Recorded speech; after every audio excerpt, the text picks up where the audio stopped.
지난 금요일 법원의 윤석열 대통령에 대한 구속 취소 판결이 있었고 52일 만에 대통령이 석방됐습니다. 내란머리 광풍에도 정치적 압력에 굴하지 않고 법치 질서를 지켜낸 서울중앙지법의 결단에 경의를 표합니다. 어찌 보면 너무나 당연한 판결이 나온 것인데도 이재명 대표와 민주당은 상식 밖의 대응을 펼치고 있습니다. 검찰청에 달려가서 대통령을 석방하지 말라고 압박하더니 검찰총장을 고발하고 탄핵을 겁박하고 철야 농성의 장애 집회까지 나섰습니다. 사법부를 정치화하고 법치를 파괴하려는 참으로 한심한 일입니다.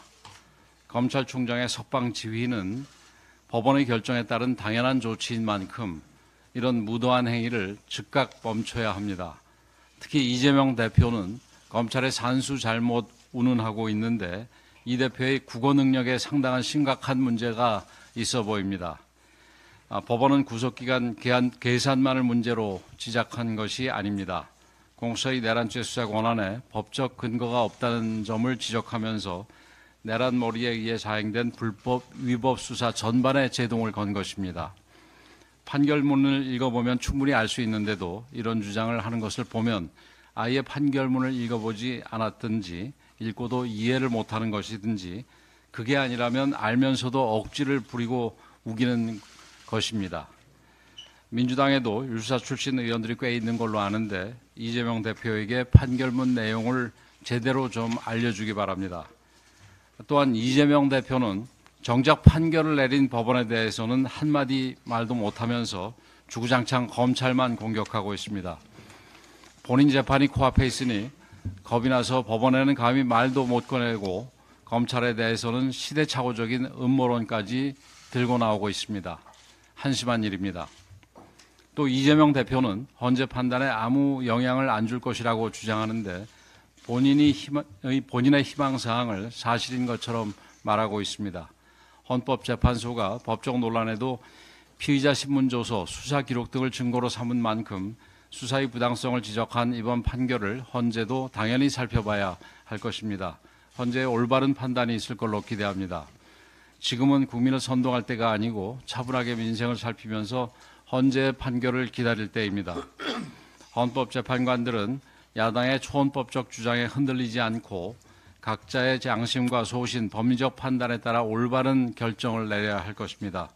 국민의힘은 헌재의 올바른 판단을 기다리면서 국정 안정과 국민 통합 그리고 법치 수호에 최선을 다할 것입니다. 이번 법원의 결정으로 공수처는 존재의 이유가 없음이 다시금 입증되었습니다.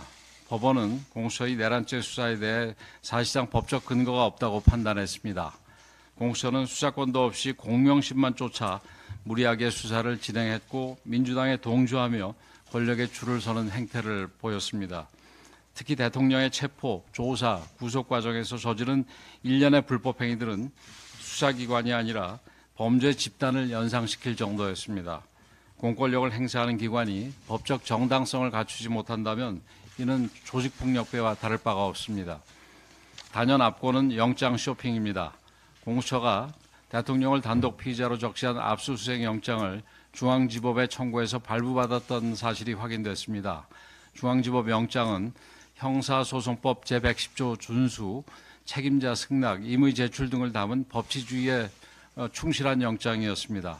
그런데 공수처는 이런 영장으로는 마음대로 수사를 하지 못한다고 판단되자 중앙지법 영장 청구와 발부 사실은 숨긴 채 우리법 연구회가 장악한 서울지법으로 갔습니다. 서부지법으로 갔습니다.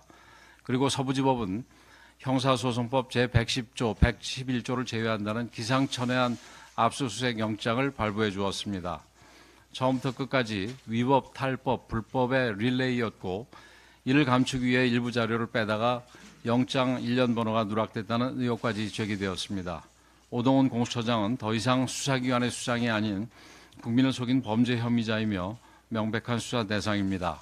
국민의힘은 공수처의 불법 행위에 대해서 끝까지 책임을 물을 것이며 적폐의 다름 아닌 공수처를 반드시 폐지할 것입니다.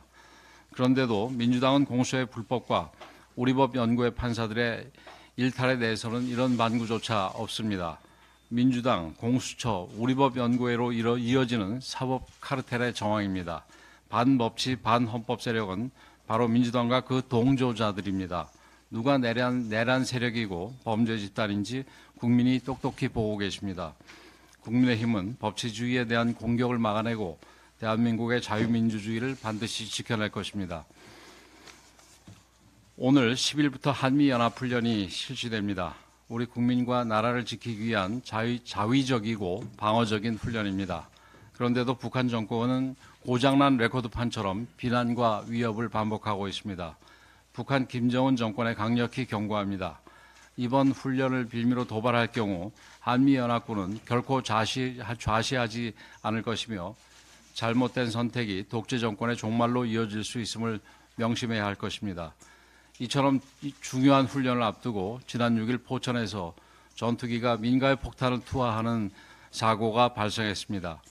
군인뿐만 아니라 민간인 부상자도 다수 발생했고 삶의 터전을 잃고 대피소에서 지내는 주민들도 계십니다. 정부가 피해 지역을 특별 재난지역으로 선포한 만큼 주민들께서 불편함이 없도록 지원할 것이며 우리 당에서도 더욱 세심하게 살피겠습니다. 국민의 생명과 안전보다 우선하는 것은 없습니다. 이런 사고가 다시는 발생하지 않도록 군은 작은 것 하나까지도 꼼꼼하게 점검하고 또 점검하기 바랍니다. 국민의힘은 이번 주 연합훈련 상황을 면밀히 챙기고 안전관리에 최선을 다하겠습니다.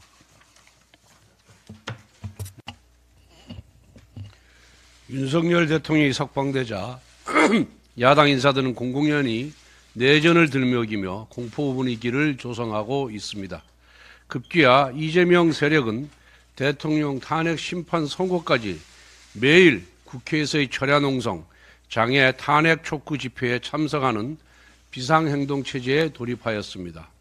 권력 장악을 위해 국가를 내전과 같은 상태로 몰아넣겠다는 선전포고입니다. 이재명 세력은 지난해 12월 국회 탄핵소추안 표결 당시 국회를 시위대로 둘러싸고 보좌진과 당원들을 국회 본청 안까지 동원해 여당 국회의원들에게까지 표결을 압박하는 공포 분위기를 조성했습니다. 우리 당 의원들이 자택 앞에 흉기, 지역 사무실 앞에 근조 화환을 가져다 놓으며 협박을 가했습니다. 우리 당을 상대로 조성했던 강압적 분위기를 이제 헌재를 상대로 써먹겠다는 것입니다. 안전과 수습은 정치권의 책무입니다. 국민의힘은 오로지 질서 있는 수습과 안정을 위해 책임 있는 노력을 기울일 것입니다. 이재명 대표는 오로지 본인의 생존과 권력 찬탈을 위해 내전 촉발, 사회 혼란 유발을 서슴지 않는 경고망동을 중단하길 바랍니다. 어제 야 5당은 심우정 검찰총장이 사퇴하지 않으면 탄핵을 추진하기로 결정했습니다. 기어이 30번째 탄핵을 결정한 것입니다. 법원이 대통령 구속 취소를 결정한 이유는 내란죄 수사 권한이 없는 공수처가 대통령을 수사하고 구속기관을 검찰과 쪼개어 나눠 쓰기를 하는 등 적법 절차를 훼손하였기 때문입니다. 사법기관이라도 절차적 흠결을 저지르면서까지 인권을 침해할 권한은 없습니다. 법원의 결정은 이와 같은 헌법적 가치를 확인한 것입니다. 그런데도 민주당은 검찰총장이 법원 결정을 이행하였다는 이유로 또 즉시 항고라는 위헌적 행위를 하지 않았다는 이유로 탄핵하려고 합니다. 즉 검찰총장이 법을 지켰다고 탄핵하는 것입니다. 나아가 이재명 대표는 검찰이 불구속 기소를 위해 애썼다. 일정한 의도에 따른 기획이다. 검찰이 내란 사태의 공범이다라며 망상적 음모론을 쏟아냈습니다. 지금 이재명 대표는 현실이 자기 마음대로 되지 않으니 거대한 음모가 뒤에 있다고 생각하고 있습니다. 이러한 태도는 음모론자의 전형적 태도입니다. 한편 야5당은 심우정 검찰총장을 공수처에 고발하기로 합의했습니다. 법원이 대통령에 대한 구속 취소를 결정한 이유가 무엇입니까? 바로 공수처의 불법적, 탈법적 수사와 구속 때문입니다. 반면 검찰은 뒤늦게나마 법치주의를 준수하며 대통령을 석방했습니다. 따라서 야당이 심우정 검찰총장을 공수처에 고발한 것은 불법에게 합법을 수사하라고 사주하는 기막힌 현실입니다. 또한 이번 고발은 결국 공수처가 야당의 사법 흥신소에 불과하다는 것을 보여줍니다. 지금 공수처에 필요한 것은 일감이 아니라 폐지입니다. 기어이 민주당이 검찰총장 탄핵안을 발의한다면 탄핵안 30번을 채우게 됩니다. 헌정사에 유례가 없는 폭주의 기록을 또다시 갱신한 것입니다. 거대 야당의 막강한 권력을 망상과 음모에 취해서 휘두른다면 결국에는 민심의 심판을 받게 될 것입니다. 끝으로 심우정 검찰총장에게 촉구합니다. 야당의 사퇴 요구에 굴복하면 검찰총장이 불법과 위헌에 백기를 드는 것입니다. 탄핵 협박에 굴하지 않고 검찰의 수장으로서 당당하게 명예를 지켜주기 바랍니다.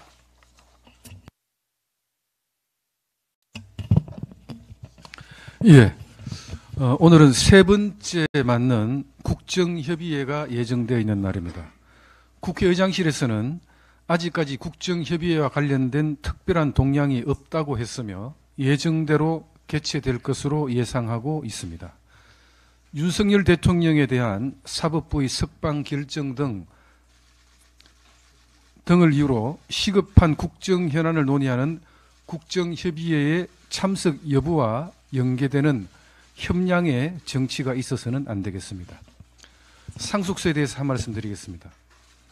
지난 7일 한국중견기업연합회는 기획재정부에 2025년 중견기업계 세제 건의를 제출하면서 상속 증여세율 인하, 현행 50%에서 30% 인하와 최대주주 보유주식 할증평가 폐지 등 상속 증여세 체계 합리화를 촉구했습니다. 우리나라 상속세 최고율은 50%로 일본에 이어 세계 두 번째이며 OECD 평균인 26%보다 무려 2배 가까이 높습니다. 최대 주주 할증 20%까지 감안하면 실질적으로는 최고세율 60%로 세계 최고 수준입니다. 이러한 과도한 상속세 부담으로 세계 1위 손톱깎이 회사였던 37은 매각된 후에 적자 기업으로 전락했고 국내 1위 가구업체인 한샘, 밀폐 용기의 대명사였던 락앤락 등도 상속 증여세 이슈로 경영권이 사모펀드 등에 넘어갔습니다. 모두 창업자들이 자신의 의지에 반해 경영권을 상실하고 경쟁력을 잃은 사례들입니다. 언론 보도에 따르면 작년 연말 중견기업 대상으로 조사된 기업 승계 실태조사에서 상속세 부담이 기업 경영에 미치는 영향으로 경영 악화 33.1%, 사업 축소 13.2%로 꼽혔다고 합니다. 국내 고용시장의 80.9%를 중소, 중견기업이 담당하고 있다는 점에서 상속세 부담으로 기업 경영이 위축될 경우 결국 국민 전체가 타격을 받게 될 것입니다. 다행스럽게도 상속세 공제 한도 확대, 배우자 상속세 폐지 등 국민 부담 경감을 위한 상속세 체계 개편 논의가 활발합니다. 하지만 안타깝게도 그 논의가 경제 활성화와 좋은 일자리 제공을 위한 논의까지 이어지지는 못하고 있습니다. 지난 7일 민주당 최고위원회에서 이재명 대표는 상속세 체계 합리화를 여전히 초부자 감세 프레임으로 왜곡하며 국민을 편가르려 하고 있습니다. 경제 활성화와 안정적인 일자리 확대를 위한 상속세 체계 합리 논의가 왜 초부자 감세입니까? 국민의힘은 상속세 공제 규모 확대, 배우자 상속세 폐지에 이어 앞으로도 세율 인하 등 상속세 체계 합리화를 위해 최선을 다할 것을 약속드립니다. 반도체 산업과 관련해서 한 말씀 드리겠습니다. 지난 6일 시장조사업체 트렌드포스는 2030년이 되면 미국의 첨단 반도체 생산 능력 점유율이 현재 11%에서 22%로 증가할 것으로 전망했습니다. 반면 한국의 점유율은 12%에서 7%로 급감할 것으로 예측되었습니다. 이는 미국이 반도체 시장에서의 영향력을 빠르게 확대하는 반면 한국의 입지가 급격히 약화되고 있음을 의미합니다. 글로벌 반도체 시장에서 중국의 영향력 확대도 전망했습니다. 2027년 범용 파운드리 점유율 전망에서 미국은 34%에서 45%로 증가하고 이에 반해 한국은 현재 9%에서 더 떨어진 7%로 예상했습니다. 메모리 반도체의 한국, 시스템 반도체의 대만이라는 기존의 반도체 강국 구조가 미국과 중국, G2 중심으로 재편되고 있는 것입니다. 우리가 뒤처지는 사이 중국의 반도체 연구 역량은 빠르게 성장하고 있습니다. 2018년부터 23년까지 중국의 반도체 연구 논문 수는 약 16만 건으로 이는 미국의 2배 이상, 우리의 약 5.6배에 달하는 압도적인 연구 능력입니다. 이재명 대표는 경제계와 국민의힘의 주 52시간제 적용 예외 논의 요구를 관계없는 부당한 요구라며 못된 습관, 이상한 습관이라고 평가절하했습니다. 이 대표의 주장이야말로 강성 귀족 노조의 입맛만 생각하는 부당한 주장입니다. 반도체 산업을 발목 잡는 못된 버릇 아닙니까? 관계없는 부당한 요구라면 반도체 산업협회와 한국경제인협회가 애타는 성명서를 발표한 것은 무엇입니까? 대한상의의 실태조사는 무엇입니까? 반도체 산업을 살리고자 하는 국민과 경제계의 목소리를 못된 습관, 이상한 습관으로 폄훼하지 말고 민주당은 주 50시간제 적용 예외 논의에 보다 더 전향적으로 임해야 합니다. 경제 활성화와 국가 경쟁력 강화를 위해 민주당도 적극적인 논의에 동참할 것을 다시 한번 촉구합니다.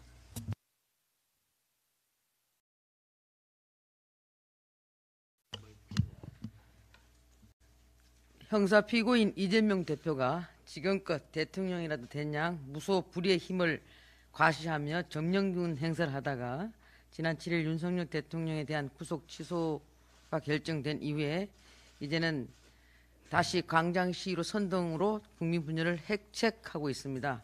이와 관련해서 이진곤 전 국민일보 주필께서 기고한 글이 매우 시의적절하다고 생각하며 국민 여러분께 직접 읽어드리겠습니다. 함께 생각해 주시고 고민해 주시면 감사하겠습니다. 윤석열 대통령은 문재인 정부의 검찰총장에서 일약 제1야당의 대선 후보로 부상, 마침내 정권을 장악하는 데 성공했다. 그러나 야당인 민주당이 21대에 이어 22대 총선에서도 절대적 다수의석을 차지함으로써 고립무원의 처지에 놓이게 되었다. 그는 대통령으로서 국정지휘권을 거의 포기해야 할 지경에 이르렀다. 거대 야당은 제가 취임하기 전부터 대통령 선제 탄핵을 주장했고 줄탄핵, 입법 폭주, 예산 폭구로 정부의 기능을 마비시켜 왔습니다. 윤 대통령이 25일 헌법재판소에서 행한 최종 의견 진술을 통해 한 말이다. 이는 모든 국민이 지켜봐온 그대로 사실이다. 민주당은 입법권을 마구잡이로 휘둘렸다. 이재명 당대표가 취임한 2022년 8월 이후 한덕수 국무총리 겸 대통령 권한대행에 대한 탄핵소추 발의 때까지 2년 4개월 동안 민주당은 무려 29차례나 이를 거듭했다. 대통령이 취임한 이후라고 해도 마찬가지고 이 중 13건이 본회의를 통과해서 헌법재판소에 넘겨졌다. 같은 기간 민주당이 발의한 특검도 20건에 이른다. 지금 우리나라는 제왕적 대통령이 아니라 제왕적 거대 야당의 시대입니다. 그리고 제왕적 거대 야당의 폭주가 대한민국의 존립의 위기를 불러오고 있습니다. 윤 대통령은 민주당이 국헌문란 행위를 지속해 왔다고 주장했다. 맞는 말 아닙니까? 제가 정말 제왕적 대통령이라면 공수처, 경찰, 검찰이 앞다퉈서 저를 수사하겠다고 나서고 내란죄 수사권도 없는 공수처가 영장 쇼핑, 공문서 위조까지 해가면서 저를 체포할 수 있었겠습니까? 윤 대통령으로서는 정말 기가 막혔을 법하다. 국민 직선의 대통령에 대해서 상응하는 존경과 존중의 마음을 표하기는커녕 마치 적장을 거꾸로 틀어 공을 세우겠다는 투로 각 기관이 수사 경쟁을 벌였고 공수처의 경우 이를 위한 체포와 구금에 혈안이 된 모습을 보였다. 거대 야당은 대통령의 헌법상 권한에 기해서 선포된 계엄을 불법 내란으로 둔갑시켜 탄핵소추를 성공시켰습니다. 윤 대통령의 말 그대로다. 사법부의 판단이 나기도 전에 야당은 비상계엄 선포를 내란으로 윤 대통령을 내란 수괴로 부르고 있다. 대통령을 한껏 모욕 주면서 스스로는 국회의원 임내, 정당 대표 임내, 으쓱대는 모습들이 과간이다. 특히 12개의 범죄 혐의로 5개의 법정을 들락거려야 하는 상황에서 대통령을 재연으로 몰아대는 민주당 이 대표는 자기 행동이 창피하지도 않은지 궁금하다. 윤 대통령 다음과 같이 말을 이어갔다. 그리고는 헌법재판소 심판에서는 탄핵 사유에서 내란을 삭제하였습니다. 그야말로 초유의 사기 탄핵이 아닐 수 없습니다. 거대 야당과 소추단이 헌재 심판 대상에서 내란을 삭제한 이유는 심리 시간을 단축시키려는 것이 아니라 내란의 실체가 없기 때문입니다. 탄핵 사유에서 내란을 삭제했다면 소추를 취하거나 다시 국회 의결을 거쳐야 한다. 헌재도 주요 사유가 사라진 소추안이라면 각하하는 게 옳다. 탄핵이라는 결과를 끌어내기 위해 탄핵 소추단과 헌재가 탈법적 방식을 정당하다고 우기면서 기어이 선고까지 강행할 때 그 결과를 수긍하고 수용할 국민은 많지 않을 것이다. 대화, 타협, 그리고 상호 양보의 방식으로 국정 리더십을 회복할 가능성은 거의 없었다. 계엄령은 윤 대통령이 택할 수 있는 유일한 통치권 회복 방안이었다. 다른 방법이 있을 수 있었다면 민주당이 지금이라도 그걸 설명해 줘야 한다. 계엄령은 윤 대통령이 말한 것처럼 헌법이 부여한 대통령의 권한이다. 비상한 상황에서 비상한 조처를 할 수밖에 없다. 헌법이 몇몇 비상한 존치권을 대통령에 부여한 까닭이 그렇다. 이를 즉각 내란죄로 몰면서 현직 대통령을 구속부터 하고 현재의 탄핵 심판을 청구한 야당이나 이를 바로받아서 내란죄 철회 조언까지 해가며 심판에 열을 올리는 헌재가 인식하는 정치란 무엇인지 궁금하기 짝이 없다. 제한적 대통령이는커녕 야당 대표 사법 리스크 해소 및 대통령이 되기엔 재단에 바쳐진 인질 대통령, 희생양 대통령 신세가 된 윤 대통령을 헌재까지 나서서 핍박하는 강경이 아주 황당하다. 이 대표와 민주당이 이런 독수로 윤 대통령을 몰아내고 집권하면 대통령의 권한과 권위를 회복시킬 수 있는 묘안이라도 있긴 있는 건가? 자주색 법복을 입고 재판관석에 오연히 앉아서 대통령을 심판하고 있는 헌법재판관들에 대해서도 한마디 해야 되겠다. 자주색은 황제의 색으로 최고의 권위와 고귀함, 숭고함을 상징한다고 한다. 헌법재판관의 자주색 법복은 헌재의 위상과 권위를 표현한다고들 하던데 정말 그런가? 그런 의미가 조금이라도 들어있다면 그 권위를 국민과 역사로부터 인정받을 수 있는 결정을 내려줘야 할 것이다. 윤 대통령은 이날 최종 의견에서 직무에 복귀한다면 자녀 임기에 연연하지 않고 개헌과 정치 개혁을 이뤄내겠다고 뜻을 밝혔다. 일개 서생이 보기에도 아쉬운 대로 합당한 해결 방안이 될 듯하다. 정치권이나 헌재, 헌정사에 또다시 회복 불가능한 상처를 남기지 않고 상생의 해결책을 찾아내는데 지혜를 모아주시라. 이것을 반드시 헌법재판소가 듣고 이렇게 해야 된다고 생각합니다. 국민 여러분들께서도 저와 생각이 같으시죠? 반드시 이렇게 돼야만 국민 통합으로 갈 수 있고 국민 화합을 이뤄낼 수 있는 것입니다. 범죄 피고인 이재명 대표 똑똑히 들으시기 바랍니다. 당신은 점령군도 대통령도 아닙니다.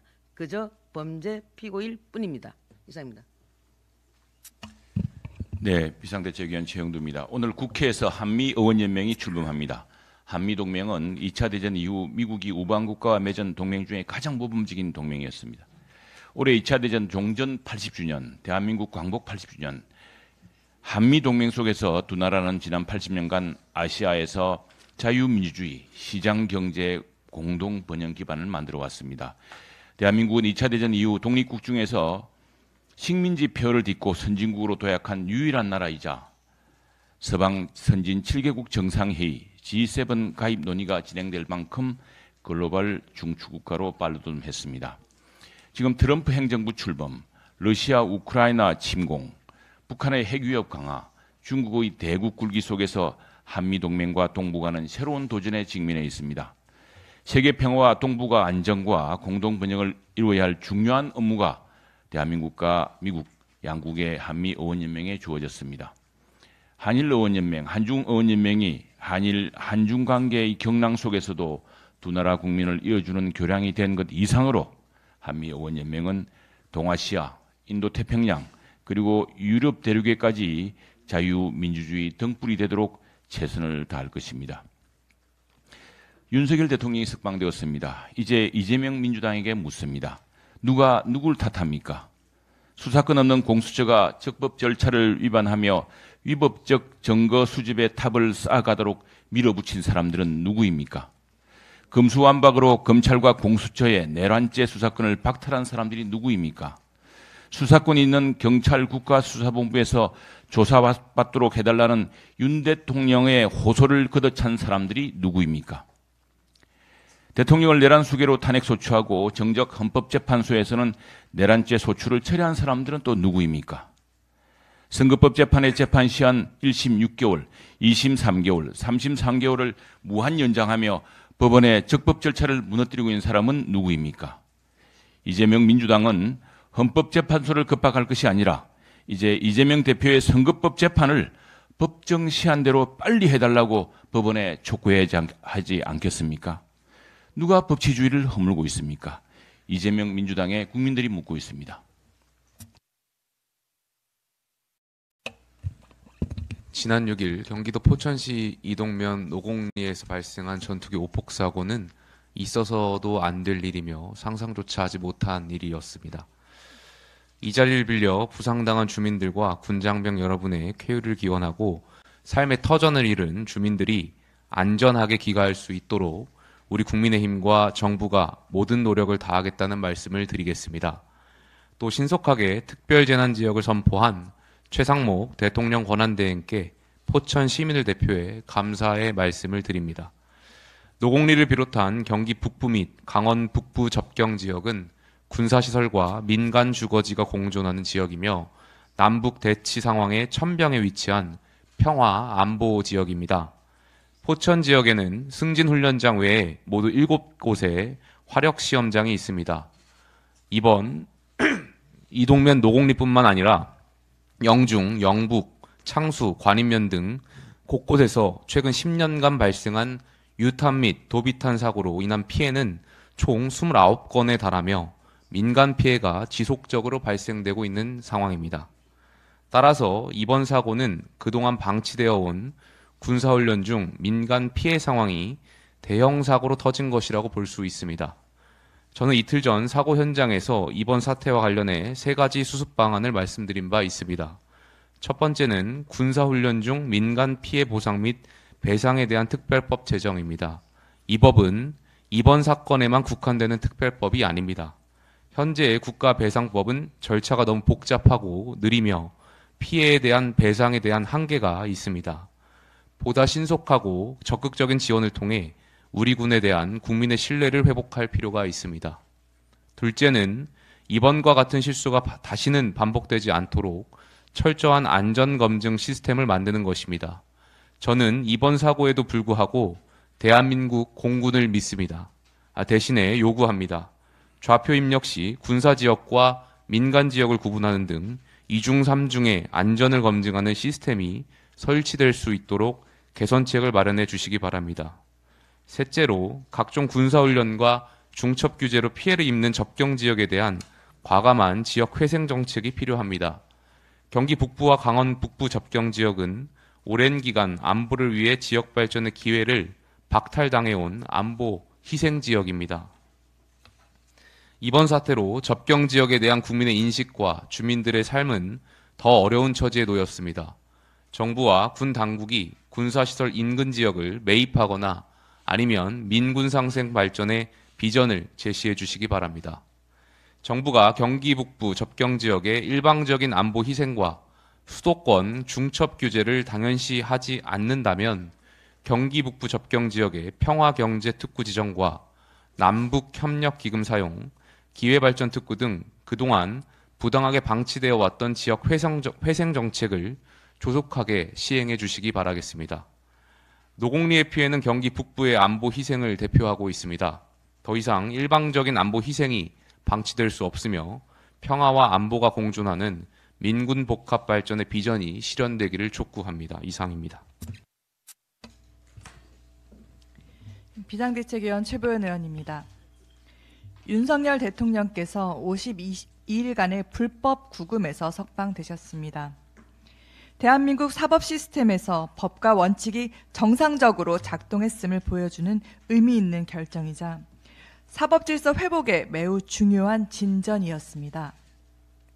다만 이 과정에서 검찰이 법원의 석방 결정 이후 집행까지 28시간을 지연시킨 부분은 법치주의에 대한 도전으로 책임을 져야 할 것입니다. 또한 민주당이 심우정 검찰총장에 대해 대통령 석방지휘 직후 일방적 사퇴 요구 및 탄핵소추 위협을 하는 것은 법치주의보다 정치적 이해관계를 앞세우는 거대 야당 전횡의 전형적 사례로 지탄받아야 할 것입니다. 지난 1년의 사태에서 우리는 대한민국 곳곳에 비정삭 시스템을 목도한 바 있습니다. 사회 곳곳에 깊이 뿌리내린 골마 있는 제도적 병폐의 실상을 직시하고 환부를 과감히 도려내는 결단과 개혁이 시급합니다. 첫째, 훼손된 사법 질서를 회복해야 합니다. 사법부는 자유민주주의와 법치주의의 최후에 보루해야 하나 사법부의 공정에 대해 국민의 의심은 날로 커져가고 있습니다. 서울 서부지법은 영장 쇼핑의 주체가 되었습니다. 헌법재판소는 재판관 구성의 이념적 편향성 논란과 함께 위법적 증거 채택과 증인 제한 등 대통령 방어권 침해, 납득하기 어려운 탄핵심판 순서 등으로 국민의 우려를 사고 있습니다. 이런 일련의 사태는 법치주의 근간을 심각하게 위협하는 사법의 정치화 현상으로 비춰지고 있습니다. 적법 절차 원칙이 보장되지 않고는 진정한 민주주의도 국민 통합도 결코 이룰 수 없습니다. 둘째, 공수처는 폐지되어야 합니다. 서울중앙지법이 지적했듯이 공수처는 내란죄 수사권이 없음에도 월권적 수사를 강행했고 그 과정에서 판사 쇼핑과 원당 은폐, 허위공문서 작성 등으로 헌정사상 초유의 현직 대통령 불법 체포와 불법 구속이 이루어졌습니다. 이로 인해 우리 사회는 씻을 수 없는 상처와 함께 심각한 분열과 혼란에 빠져들었습니다. 법치주의의 근간을 흔드는 무법과 불법, 졸속과 거짓이 반복되며 권력 견제라는 설립 취지와 상반되게 완전한 정치적 도구로 전락한 공수처는 폐지됨이 마땅합니다. 셋째, 선관위 부패를 바로잡아야 합니다.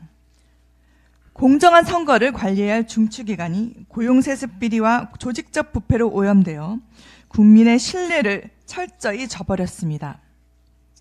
선관위 개혁은 단순한 조직 문제가 아니라 공정한 선거를 통해 민주주의 근간을 지키기 위한 필수 과제입니다. 선관위는 수차례 셀프 개혁 실패로 자정 능력이 전무함이 입증된 만큼 외부의 강력한 감시체제 구축과 투명한 운영 원칙 확립만이 국민의 신뢰를 회복할 수 있는 길입니다. 넷째, 의회 민주주의 회복을 위해 거대 야당의 일방 독주를 반드시 견제해야 합니다. 헌정사상 유례없는 29번의 탄핵 시도, 23번의 특검법 발의, 38번의 제2요구권 유도, 다수당 예산삭감 단독 처리 등은 국회의 협치와 견제 기능이 완전히 상실된 현실을 여실히 보여줍니다. 국민의 삶과 직결된 입법과 정책 예산이 충분한 검토와 수기 없이 오직 다수의 힘으로 밀어붙여질 때 그 피해는 고스란히 민생과 국가 경쟁력 약화로 이어질 것입니다. 이러한 심각한 제도적 병폐들로 인해 대한민국은 본연의 잠재력을 발휘하지 못하고 발전 동력을 상실하고 있습니다. 지금 우리에게 절실히 필요한 것은 진정한 소통과 국민적 합의를 이끌어낼 수 있는 열린 담론의 장입니다.